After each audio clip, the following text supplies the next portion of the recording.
Happy new year दोस्तों। नए साल की आप सभी को हार्दिक शुभकामनाएं तथा बधाई। नववर्ष का संदेश। एक प्रेरणादायक कहानी। एक छोटे से गांव में मोहन नाम का एक किसान रहता था। वह मेहनती था, लेकिन अक्सर अपनी असफलताओं को लेकर निराश रहता। हर साल वह नए काम शुरू करता, पर किसी न किसी कारणवश असफल हो जाता। एक दिन 31 दिसंबर की रात को मोहन उदास होकर अपनी झोपड़ी के बाहर बैठा था। तभी वहां से एक बूढ़ा साधु गुजर रहा था। साधु ने मोहन को परेशान देखा और उससे पूछा, बेटा, क्या हुआ? इतने चिंतित क्यों हो? मोहन ने अपनी सारी समस्याएं साधु को बता दी। उसने कहा, मैं हर साल नए सपने देखता हूं, नए काम शुरू करता हूं, लेकिन कभी सफल नहीं होता। अब मुझे लगता है कि मेरी किस्मत ही खराब है।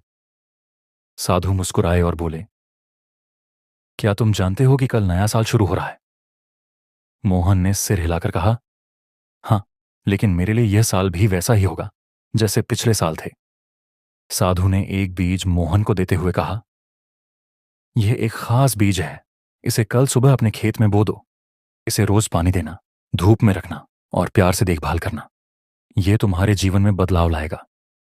मोहन ने साधु की बात मानकर बीज को बो तो दिया। हर दिन वह उसकी देखभाल करने लगा। जैसे जैसे पौधा बढ़ता गया, मोहन की मेहनत भी बढ़ती गई। उसने न केवल पौधे की देखभाल की, बल्कि अपने खेत के दूसरे हिस्सों में भी मेहनत करना शुरू कर दिया।